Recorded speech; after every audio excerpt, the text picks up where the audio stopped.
Well, the big idea at the moment is to replace the breakfast roll with the Oishii bento box.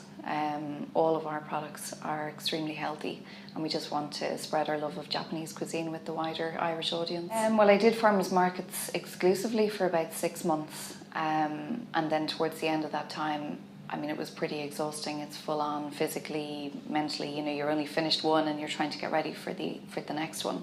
And especially with the nature of our products, I had to keep making them fresh every day. I couldn't just keep whatever stock I hadn't sold and sell it again the next day. That wasn't an option.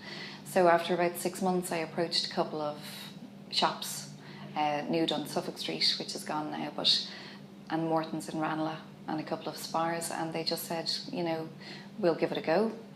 Get yourself some barcodes, put a label on it, and we'll see if it sells. Well, this year we'll be 8 years in business, and we have 20 employees.